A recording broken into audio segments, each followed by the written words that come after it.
2018కి పూర్తి చేసి 2019 ఎన్నికలకు వెళ్తాం.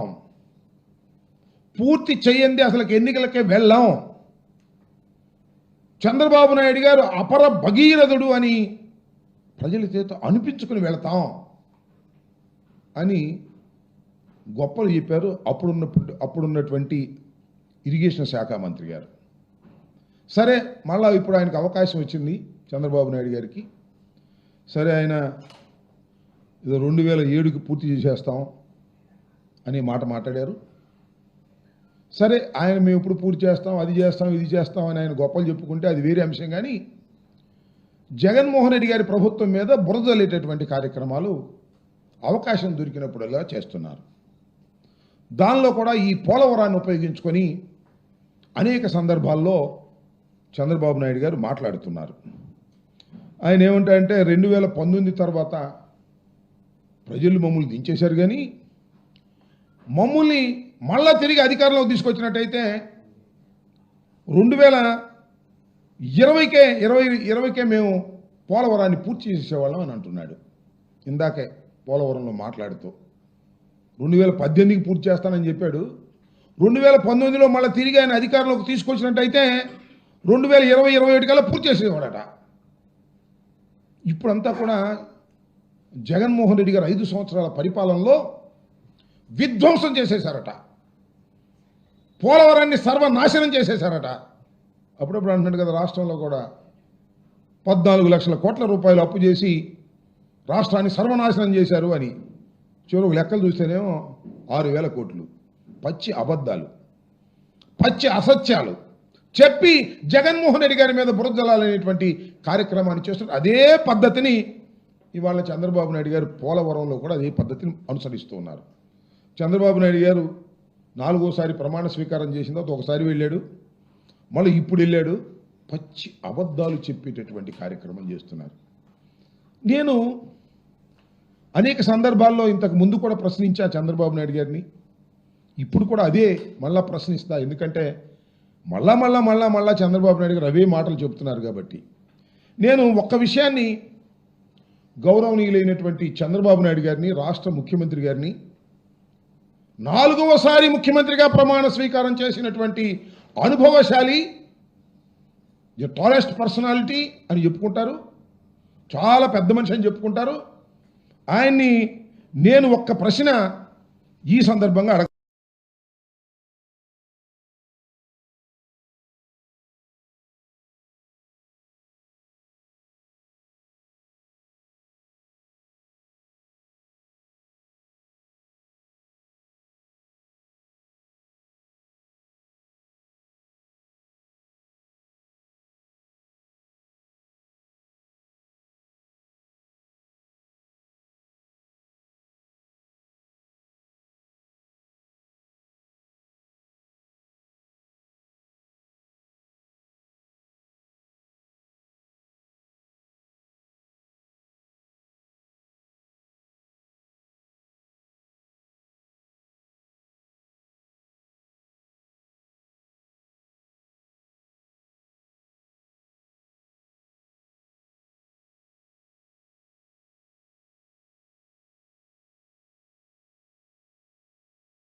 అడగదలుచుకున్నా.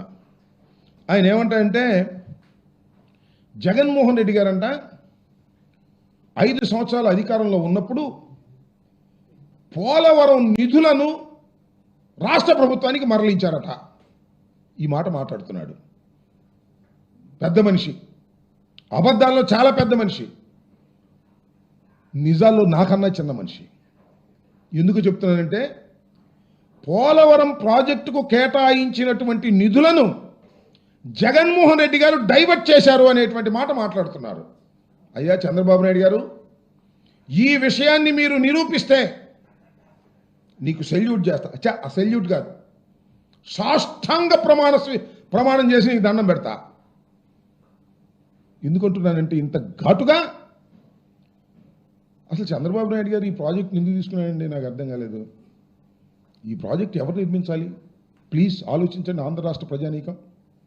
ఇది ఆంధ్ర రాష్ట్ర ప్రజల చిరకాల కోరిక. ఒక విధంగా చెప్పాలంటే స్వప్నం.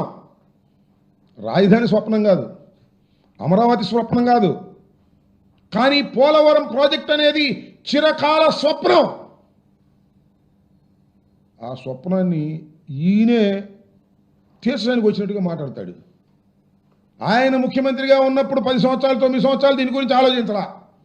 రాజశేఖర రెడ్డి గారు వచ్చి ఫౌండేషన్ స్టోన్ వేసి అన్ని పర్మిషన్స్ తీసుకొస్తే ఇవాళ అది నా కలల పంట అని కోసేస్తాడు సొరకాయలు వెళ్ళే.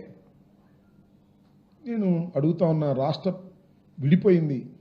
విడిపోయినప్పుడు కేంద్ర ప్రభుత్వం ఈ పోలవరం ప్రాజెక్టు మీ కల కాబట్టి హైదరాబాద్ను మీరు కోల్పోయిన పోలవరం ప్రాజెక్టును పూర్తి చేసి మీకు మేము ఇచ్చే బాధ్యత మాది, అనా పైసలతో సహా మాదే ఖర్చు అని చెప్పారే.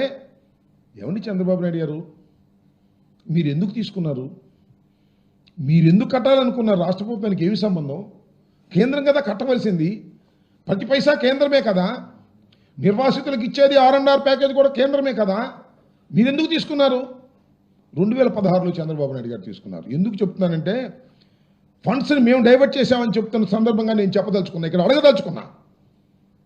అసలు ఏంటో షరతు తెలుసా? చంద్రబాబు నాయుడు గారు తీసుకున్న షరతు, ముందు రాష్ట్ర ప్రభుత్వం ఖర్చు పెట్టింది, వాళ్ళు రీఎంబర్స్మెంట్ ఇస్తారు. అంటే మనం ఒక 1000 కోట్లు ఖర్చు పెట్టామనుకోండి, ఈ 1000 కోట్లు కూడా లెక్క చూసి, అయ్యా మీరు ఖర్చు పెట్టి మన నిజమేను, మీ రాష్ట్ర ఖజానా నుంచి ఇదిగో ఈ 1000 కోట్లు తీసుకొని అని ఇస్తారు. నేను అడుగుతా ఉన్నా, ముందు మనం ఖర్చు పెట్టిన తర్వాత, అర్థమవుతుందా మీ అందరికీ? ముందు మనం ఖర్చు పెట్టిన తర్వాత వాళ్ళు రీఎంబర్స్మెంట్ ఇస్తే డైవర్ట్ చేసే అవకాశం ఎక్కడుంది చెప్పండి? వాళ్ళు ముందు కేటాయిస్తే కదా డబ్బులు. అయ్యా మీ పోలవరం ప్రాజెక్టు 50,000 కోట్లు అవుతుంది, ఇదిగో ఈ 50,000 కోట్లు మీకు మేము ఇస్తున్నాం అంటే కదా మనం డైవర్ట్ చేసేది. ముందు మనం ఖర్చు పెడితే, ఎక్కడి నుంచి? రాష్ట్ర ఖజానా నుంచి ఖర్చు పెడితే, ఆ ఖర్చు పెట్టిన డబ్బులు నిజంగా ఖర్చు పెట్టారా లేదా అని Polavaram project authority CWC check చేసి అప్పుడు మనకు డబ్బులు ఇస్తారు. ఎట్టా చంద్రబాబు నాయుడు గారు అసలు ఇట ఆ ఫండ్స్ని డైవర్ట్ చేయడానికి ఎక్కడ అవకాశం ఉంటుంది చెప్పండి? ముందు మనం ఖర్చు పెడితే వాళ్ళు డబ్బులు ఇస్తే అర్థం కావట్లేదా సామాన్యులకి? ఇలాంటి పచ్చి అబద్ధాలు ఇవాళ పోలవరం వెళ్ళి చెబుతున్నాడు చంద్రబాబు నాయుడు గారు. నేను ఆ రోజున అడిగా, ఈ రోజున అడుగుతున్నా, సమాధానం చెప్పేటటువంటి పెద్ద మనిషి కాదు ఆయన. సమాధానం చెప్పకోకుండా తప్పుకుపోయేటటువంటి అతి చిన్న మనిషిగా నేను భావిస్తున్నాను. అదేమిటంటే, కేంద్రం నిర్మించవలసింది రాష్ట్రానికి ఏమి సంబంధం? ఒకటి. రెండో పాయింట్, ఇప్పుడండి మీరు కేంద్రం దగ్గర నుంచి ఒప్పించారు, మీరు 14లో అధికారంలోకి వచ్చారు, ప్రమాణం చేశారు, స్వీకారం తీసుకున్నారు, ముఖ్యమంత్రి అయ్యారు. ఎప్పుడు కేంద్ర ప్రభుత్వం అంగీకరించింది రాష్ట్ర ప్రభుత్వం అయ్యా నువ్వే కట్టుకోమని? 2016లో ఒప్పుకుంది. ఎందుకు ఒప్పుకుంది? నువ్వు వెళ్ళి బతిలాడితే ఒప్పుకుంది, నువ్వు కాళ్ళ పడితే ఒప్పుకుంది. అయ్యా మేమే కట్టుకుంటాం సార్, డబ్బులు మీరేవ్వండి, ముందు మేము డబ్బులు ఖర్చు పెడతాం రాష్ట్ర ప్రభుత్వం, తర్వాత మీరిద్దరు. ఎందుకు ఇవన్నీ? నీ సొంత కాంట్రాక్టుదారులకు దోచి పెడదామని తప్ప ఏమన్నా ఉందా అని అడుగుతా ఉన్నా. సరే తీసుకున్నావు పో. నేను ఇవాళ చెప్పదలుచుకున్నా, చంద్రబాబు నాయుడు గారు పదే పదే అసత్యాలు చెప్తున్నాడు కాబట్టి పోలవరం డ్యామ్ దగ్గరికి వెళ్ళి, ప్రాజెక్ట్ దగ్గరికి వెళ్ళి నేను అడుగుతా ఉన్నా, 2016లో తీసుకున్నప్పుడు ఏ రేట్ల మీద తీసుకుంటారండి? 2013, 14 రేట్లతో ప్రాజెక్టు మేము పూర్తి చేస్తామని ఒప్పుకుంటారా? జ్ఞానం ఉన్నవాడు చేస్తాడా? సీనియర్ నాయకుడు చేస్తాడా? రాష్ట్ర ప్రజల యొక్క బాగోగులు కావాలనుకునే వాళ్ళు చేస్తారా? పోలవరం ప్రాజెక్టును శరవేగంతో ముందుకు తీసుకువెళ్లాలనుకునే వాళ్ళు చేస్తారా? 16లో నువ్వు ప్రాజెక్టును మేము కడతామని ఒప్పందం చేసుకుంటూ 13, 14 రేట్లతోనే మేము పూర్తి చేస్తామని ఒప్పుకున్నామంటే ఏం ఇంట్రెస్ట్ నీకు? నీకు పోలవరం మీద ఇంట్రెస్టా? కాదు. పోలవరం కాంట్రాక్టర్ల మీద ఇంట్రెస్ట్, పోలవరం కాంట్రాక్టర్లకు ఇచ్చే కమిషన్ల మీద ఇంట్రెస్ట్. నేను మనవి చేస్తున్నా, చంద్రబాబు నాయుడు గారు అధికారంలోకి వచ్చిన తర్వాత ఏమున్నారు, టాల్స్టాయ్ కంపెనీ ఉంది. అప్పటికే కాంగ్రెస్ ప్రభుత్వంలో వచ్చినటువంటి ట్రాన్స్ట్రాయ్ కంపెనీ వాళ్ళు ఏం చేశారంటే చంద్రబాబు నాయుడు గారు అధికారంలోకి రాగానే వాళ్ళకి అర్జీ పెట్టుకున్నారు. అయ్యా 13-16 వరకు వాళ్ళే చేశారు. అది స్లోగా నడిచింది. ఎందుకంటే విభజన వ్యవహారాలు ఇవన్నీ ఉన్నాయి కదా, రాష్ట్ర ప్రభుత్వం డబ్బులే రాజశేఖర రెడ్డి గారు పెట్టినటువంటి కార్యక్రమాల వల్ల నడిచినాయి. అప్పుడు ఏం చేశారంటే వాళ్ళు మాకు ఈ రేట్లు కుదరలేదండి, మీరు 15-16 రేట్లు ఇవ్వండి అని అడిగారు. ఒక అప్లికేషన్ పెట్టుకున్నారు. ఎవరు? Transstroy company. నీకు వారికి సంబంధాల తర్వాత ఏర్పడ్డాయి. మీ అందరికీ తెలుసు కదా ట్రాన్స్ట్రాయ్ కంపెనీ ఎవరిదో. చంద్రబాబు నాయుడు గారి పార్టీ తరపున నిలబడ్డారు. అంతకుముందు కాంగ్రెస్ అయినా ఆయనకి అది పెట్టుకుంటే ఓకే శాంక్షన్ ఆయన ఇచ్చేశాడు. ఇది ఈపీసీ నిబంధనలకు వ్యతిరేకం. సుమారుగా 1,332 కోట్ల రూపాయలు లబ్ధి చేకూర్చే విధంగా ఇచ్చారు. అయిపోయింది, వాళ్ళతో అయిపోయింది కదా. తర్వాత మళ్ళీ టెండర్ పిలుద్దాం ఉన్నట్లు తీసేసి కుదరలా మన నవోగా కంపెనీ తీసుకొచ్చారు. అది కూడా మీ బంధువులదే. దానికి నామినేషన్ మీద ఇచ్చేశారు. ఇవాళ అంటున్నారు కదా మేము కాంట్రాక్టులు తీసేసి రివర్స్ టెండర్కి పెట్టి నష్టం చేశామని. నవోగా కంపెనీకి ఇచ్చేశారు మొత్తాన్ని.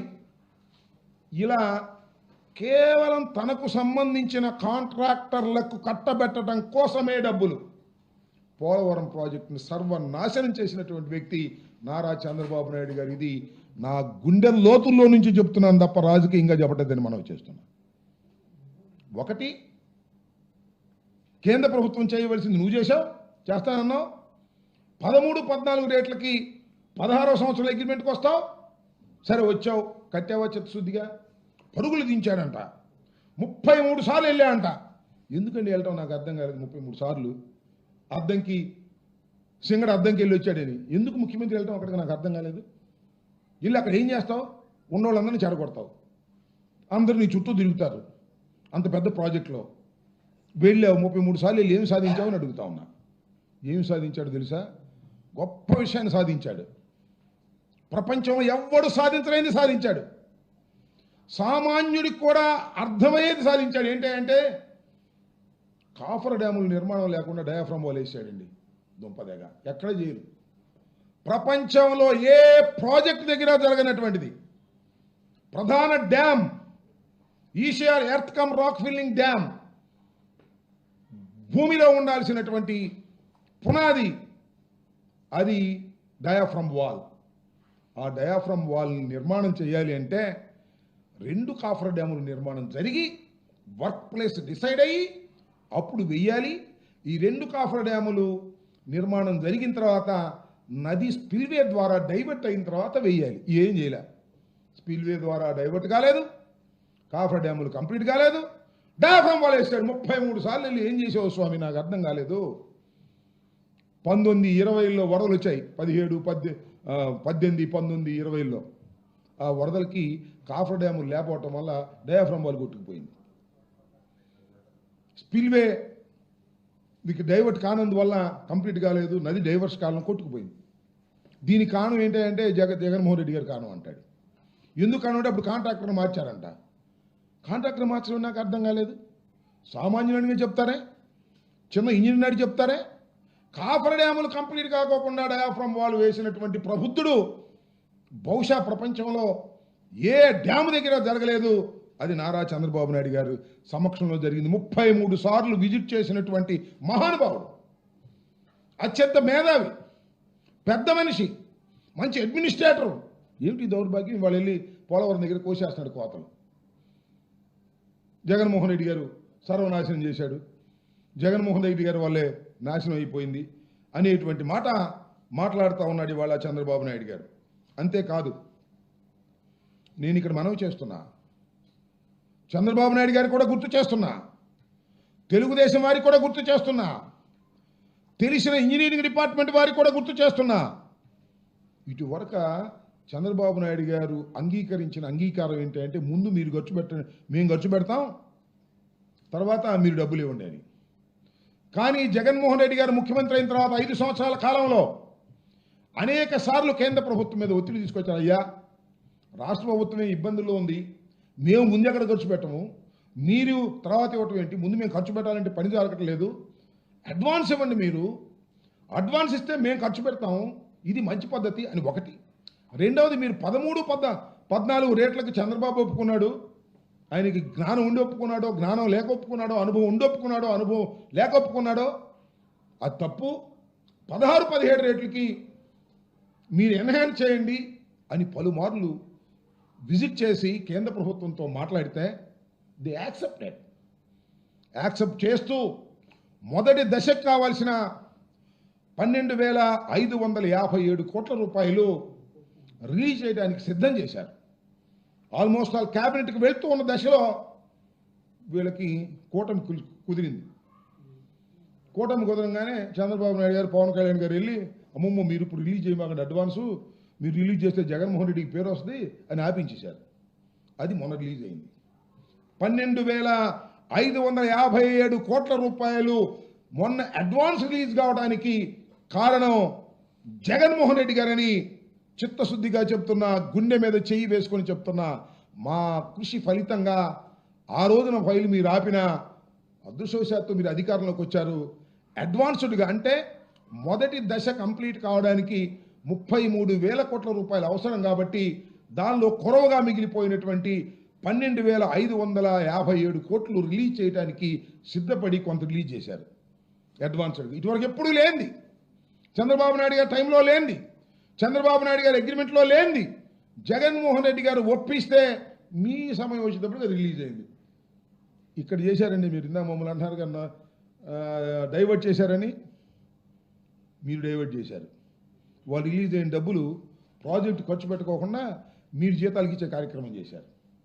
చేస్తే కేంద్ర ప్రభుత్వం 15 సార్లు 20 సార్లు వార్నింగ్ ఇస్తే అప్పుడు జాయింట్ అకౌంట్లో వేసినటువంటి దౌర్భాగ్యమైన పరిస్థితి చేసింది మీరని మనవి చేస్తున్నాం. కేంద్ర ప్రభుత్వం పోలవరానికి ఇచ్చినటువంటి అడ్వాన్స్ని డైవర్ట్ చేసినటువంటి వ్యక్తి నారా చంద్రబాబు నాయుడు గారు ఇవాళ మమ్మల్ని అంటాడు 5 సంవత్సరాల్లో మేము డైవర్ట్ చేశామని. డైవర్ట్ చేయడానికి అవకాశమే లేదు. నేను ఇందాక చెప్పినట్టుగా ఇంకొక విషయాన్ని ఇక్కడ చెప్తాను మీకు. కరోనా మీకు గుర్తుంది. కరోనా ఉన్నప్పటికీ కూడా శరవేగంతో పోలవరాన్ని ముందుకు తీసుకువెళ్ళే కార్యక్రమం చేశాం. కేవలం నేను మనవి చేస్తున్నా, డయాఫ్రమ్ వాళ్ళు దెబ్బతిని పోవడం వలన మేము దాన్ని పూర్తి చేయలేకపోయాం సకాలంలో. ముందు అనుకున్నాం పూర్తి చేస్తామని.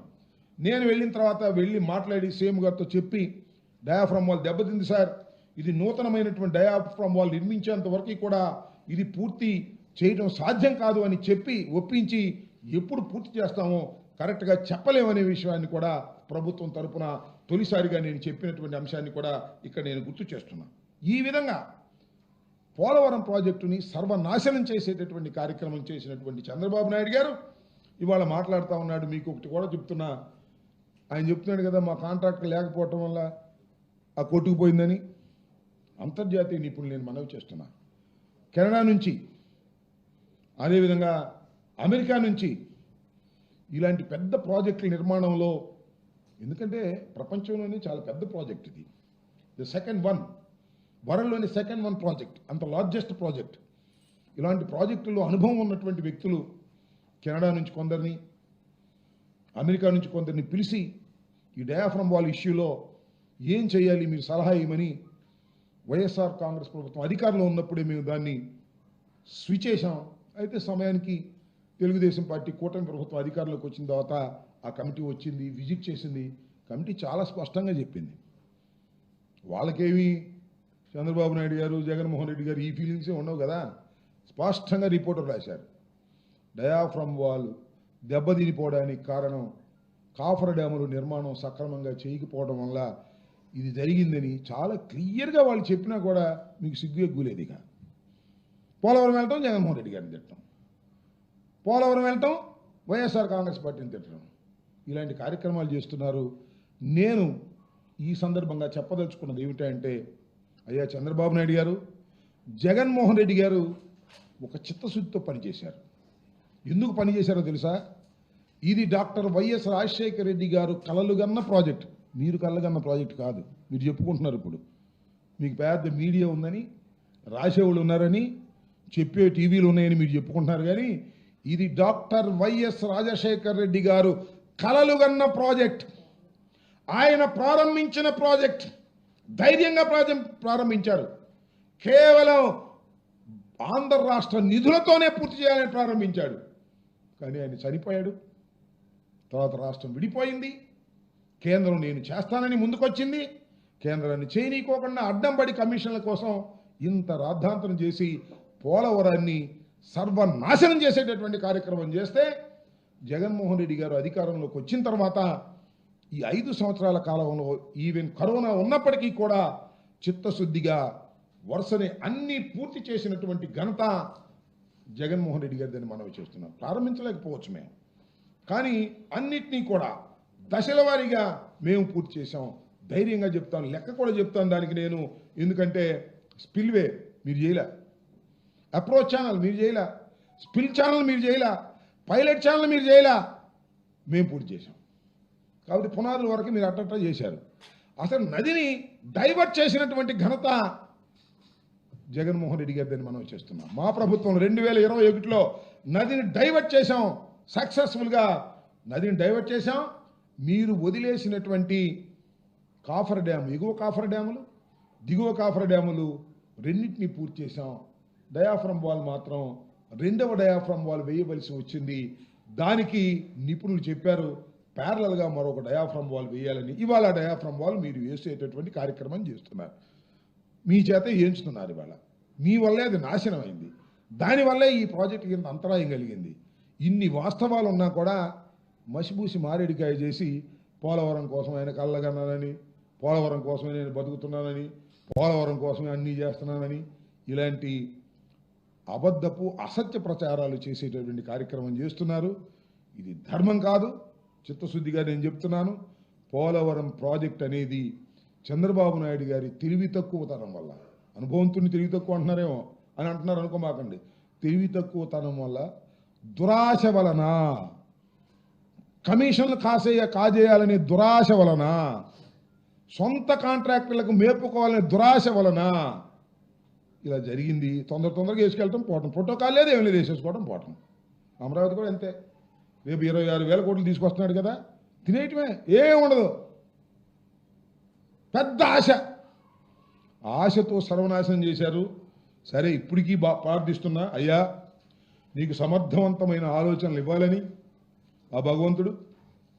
మీరు త్వరితగతిన, మీరు అంటున్నారు కదా 2027కి పూర్తి చేస్తామని. అయ్యా 2027కి త్వరితగతిన పూర్తి చేసి జాతికి అంకితం చేసేటటువంటి అవకాశం కలగాలని, తద్వారా రాష్ట్ర ప్రజలకి పోలవరం మీద కన్నా కలలు నిజం కావాలని నేను కోరుకుంటున్నా. అయితే ఇక్కడ ఒక పెద్ద తప్పిదాన్ని మరొకసారి చంద్రబాబు నాయుడు గారు పాల్పడుతున్నారు. అదేమిటంటే పూర్తి ఎత్తుదాకా కట్టడం. దీన్ని 41.15K పరిమితం చేస్తూ కేంద్ర ప్రభుత్వం నిధులు కేటాయించింది.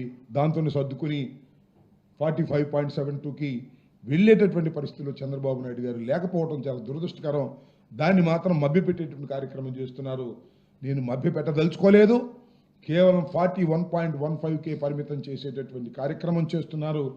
కారణం ఏమిటంటే 33,000 కోట్లు ఫస్ట్ దశ, రెండవ దశ పూర్తి కావాలంటే ఆర్ఆర్కే 30,000 కోట్ల రూపాయలు ఇవ్వాల్సి వస్తుంది. దాన్ని తప్పించుకోవాలని కేంద్ర ప్రభుత్వం చూస్తుంది. దాన్ని ఓకే చేసి ముందుకు నడుస్తున్నాడు చంద్రబాబు నాయుడు గారు.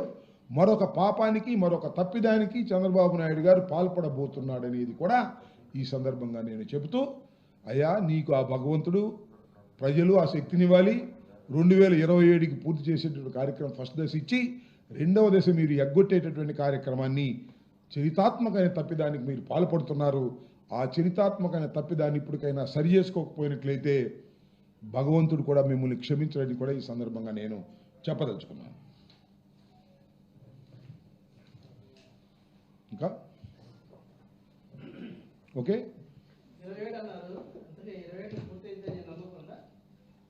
ఆయన చూస్తున్నారు కదా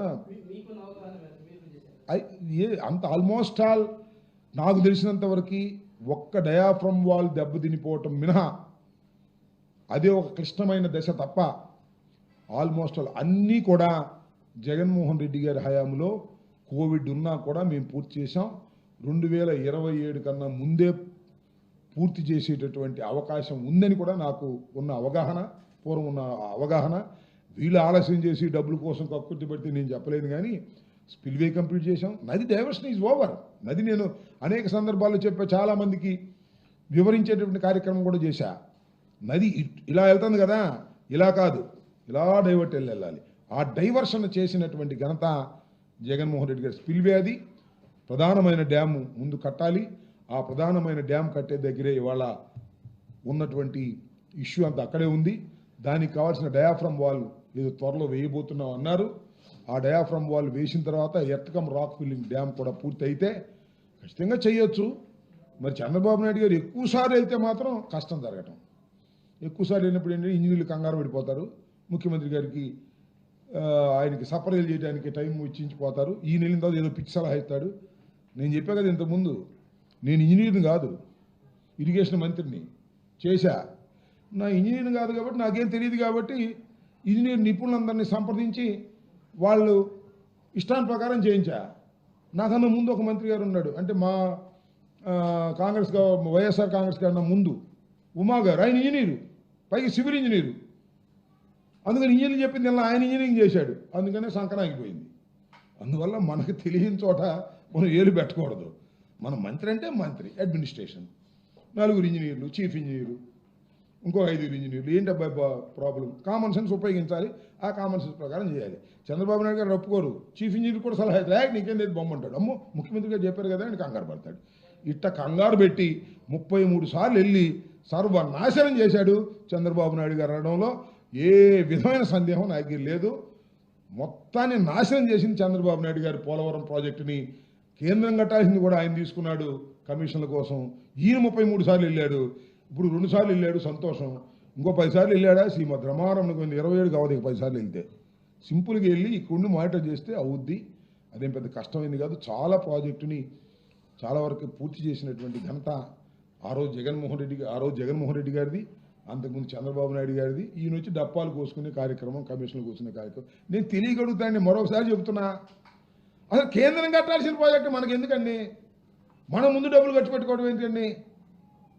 మళ్ళీ వాళ్ళు దగ్గర నుంచి మనం అంత ధనవంతులు మాకు చెప్పండి, రాష్ట్ర ప్రభుత్వం విడిపోయిన తర్వాత ధనవంతులైన రాష్ట్రంగా ఉందా? ముందు మనం డబ్బులు ఖర్చు పెడతామంట, తర్వాత వాళ్ళు రియంబర్స్మెంట్ ఇస్తారంట. ఎందుకంత శ్రమ? అయ్యా మీరే కట్టరా బాబు అంటే వాళ్ళు మన పోలవరం ప్రాజెక్ట్ అథారిటీని ఫామ్ చేశారు.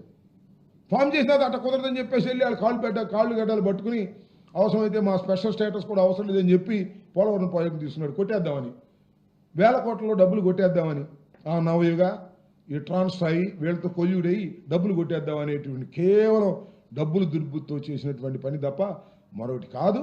4 రోజులు అటో ఇటోనే కేంద్ర ప్రభుత్వం చేసినట్టయితే ఇవాళ కేంద్ర ప్రభుత్వాన్ని మనం అడుగుతూ ఉండేవాళ్ళం. కేంద్ర ప్రభుత్వానికి బాధ్యత ఉంది, వాళ్ళు చట్టంలో పెట్టారు, వాళ్ళు పూర్తి చేసేవాళ్ళు. దారే పోయేది చెట్టును కొట్టి నెత్తిన వేసుకుని ఇవాళ మనం కాలేదంటే ఏం ప్రయోజనం చెప్పండి?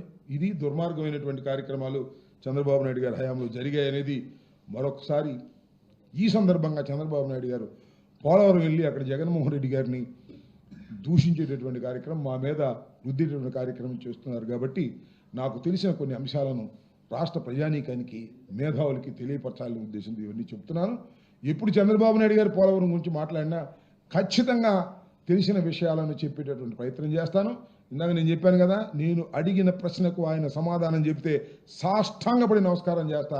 దమ్ముంటే చెప్పండి, నారా చంద్రబాబు నాయుడు గారు వయసులో పెద్దవారు, అదేది వయసులో పెద్దవారు, ఎత్తులో పెద్దవారు, పదవిలో పెద్దవారు, కానీ నిజాలు చెప్పడంలో మాత్రం చాలా చిన్నవారు. దీనికి సమాధానం చెప్పమని కూడా నేను అడుగుతా ఉన్నా. చెప్పలేదు, అబద్ధాలు చెప్పమాకండి స్వామికి దండం పెడతా. ఎందుకు చెబుతారు అబద్ధాలు? రాసే ఈనాడు ఉందని, రాసే ఆంధ్రజ్యోతి ఉందని, చెప్పే టీవీలు ఉన్నాయని అబద్ధాలు చెప్తారా? తప్పు కదా. ఉన్న విషయాలు చెప్పే ప్రయత్నం చేయండి. మేము డైవర్ట్ చేసామంట, అన్ని దొంగ మాటలు, దొంగ వ్యవహారాలు. ఓకే, ఎవరెవరు? అవును, వెళ్ళిపోయారు.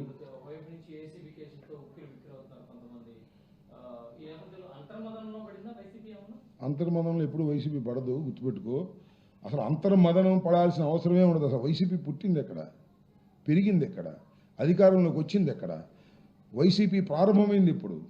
ఒక్క విషయాన్ని నేను చాలా స్పష్టంగా చెప్పదలుచుకోండి, ఏంటంటే అధికారం లేనప్పుడు పోయే వారి గురించి ఆలోచించకండి. అధికారం లేనప్పుడు పోయే వాళ్ళ గురించి ఆలోచించకండి. ఏసీబీ కేసులు కానీ, సిఐడి కేసులు కానీ, పోలీసు కేసులు కానీ ఎన్ని పెట్టుకున్నా భయపడే ప్రశ్న లేదు. భయపడేవాళ్ళు సర్దుకుంటారు, ధైర్యంగా ఉండేవాళ్ళు నిలబడతారు. నిలబడి పోరాడటం జగన్మోహన్ రెడ్డి గారికి, వైఎస్ఆర్ కాంగ్రెస్ పార్టీకి వెన్నతో పెట్టిన విద్య. జగన్మోహన్ రెడ్డి గారిని నిర్బంధించటంతోనే అసలు ఈ రాజకీయ పార్టీ దూకుడు ప్రారంభమైంది. అందువల్ల ఎంతమందిలో లోపల పెడతారు, మళ్ళా వస్తారు. కొంతమంది వెళ్ళారు కదా, వచ్చారు. ఏది మా సురేష్ గారు వెళ్ళాడు, 150 రోజులు ఉన్నాడు, వచ్చాడు. మా రామకృష్ణారెడ్డి 50 రోజులు ఉన్నాడు, ఎమ్మెల్యే, వచ్చాడు. మళ్ళీ ఒక ఎమ్మెల్యే గారు ఇప్పుడు లోపల ఉన్నాడు, వస్తాడు, అక్కడే ఉన్నాడు కదా. ఇంకా ఎవరినో విడుదల రజనీ గారిని లోపలేస్తామంటున్నారు, అదేంటి నాని గారిని లోపలేస్తామంటున్నారు. అప్పుడప్పుడు ఎవరో ఉన్నాడు విజయవాడలో, నిన్ను కూడా వేస్తాం అమ్మటి అంటున్నాడు. ఎవడు భయపడతాడు చెప్పండి, నాకు అర్థం కాల. భయపడేవాడు ఎవ్వరు లేరు, భయపడి ఉంటే సర్దుకుంటారు, సర్దుకోనివ్వండి. టైం వచ్చినప్పుడు అద్భుతంగా ముందుకు సాగుతాం. ఏసీబీ కేసులకి, సిఐడి కేసులకి, పోలీసు కేసులకి, నిర్బంధాలకి, అరెస్టులకి జడిసే పనే లేదు.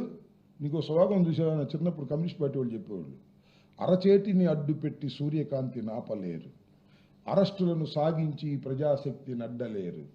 దీని కొద్దిగా బాబు సవరణ చేస్తున్నా. అరెస్టులను సాగించి జగన్ శక్తిని అడ్డలేరు. రాసుకోండి, ఆ తర్వాత చూసుకోండి. ఈ 4 సంవత్సరాల్లో ఈ వికృతమైన చేష్టలు చేస్తున్నా, పోలీసును ఆయుధంగా ఉపయోగించుకొని వైఎస్ఆర్ కాంగ్రెస్ పార్టీ మీద దెబ్బతీయాలని ప్రయత్నం చేస్తున్న ఎర్రబుక్కు రచయిత చంద్రబాబు నాయుడు గారి కుమారుడు లోకేష్ గారి దుస్థితి రాబోయే కాలంలో మనమే చూస్తాం.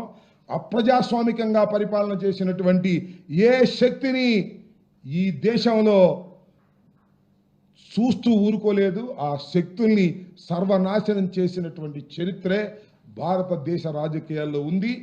రాబోయే కాలంలో కూడా అదే జరుగుతుంది.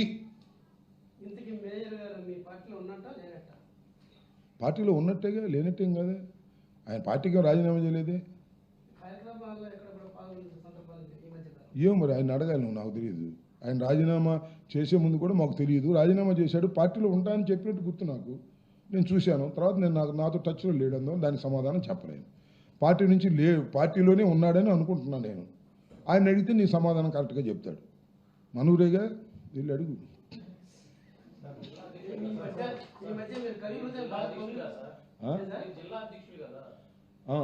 నాకు టచ్లో లేడన్నా, జిల్లా అధ్యక్షుడు అయితే ఏంటి, ప్రపంచ అధ్యక్షుడు టచ్లో లేదు, నేను చేయను. టచ్లో ఉంటే కదా చెప్పేది.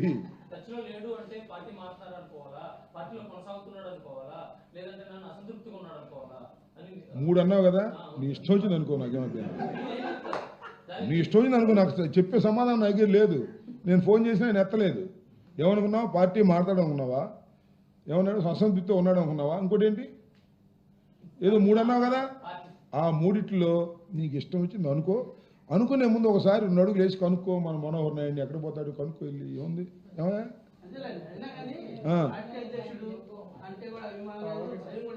ఎవరికి, నాకు తెలియదు ఆ విషయం. పార్టీ అధ్యక్షుడు అంటే అభిమానం లేదు, భయం లేదు మనోహర్ నాయుడు అనే విషయం నాకు తెలియదు. తెలియని విషయాలు మనకెందుకు చెప్పు. కవి హృదయం, నాకు కవి ఎక్కడున్నాడు, హృదయం ఎక్కడుంది. పొలిటీషియన్ అయితే అది కమ్యూనిస్టుల సిద్ధాంతం, కమ్యూనిస్టు స్లోగన్ అయ్యా. కొద్దిగా మారుస్తాం.